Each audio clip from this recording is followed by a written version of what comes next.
5ஆம் சூரியனுடைய வீட்ல இருக்காரு. சூரியன் வந்துட்டு பார்த்தீங்கன்னா, சனியோட வீட்ல இருக்காரு. சிறப்பு. கண்டிப்பா உங்களுக்கு பிரச்சனை இருக்கத்தான் செய்யும். ஏன் இருக்காது? கூடவே வந்து பார்த்தீங்கன்னா, சனியோட வீட்ல சனியும் ஆ வ ஆட்சி பெற்ற சனி கூட இருக்காரு. கூட வந்து பார்த்தீங்கன்னா வந்துட்டு, சூரியன் வந்துட்டு 6, 8ஆ இருக்காரு. 6, 8ஆ இருக்காரு. கூட செவ்வாயும் இருக்காரு. கண்டிப்பா உங்களுக்கு பிரச்சனை இருக்கும். அதுல எந்த ஒரு மாற்றமும் இல்ல. இது எப்ப மாறும் அப்படின்னு பார்த்தர்லாங்களா? எப்ப மாறும் அப்படின்னா, உங்களுக்கு வந்து பார்த்தீங்கன்னா, ஆ 2027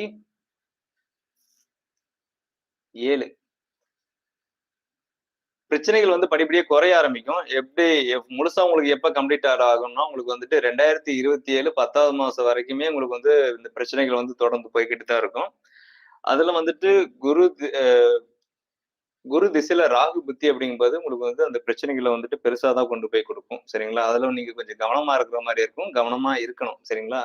அ கூட வந்து பார்த்தீங்கன்னா, உங்களுக்கு வந்துட்டு சனியோட வீட்ல சூரியனும் இருக்காரு, செவ்வாயும் இருக்கு.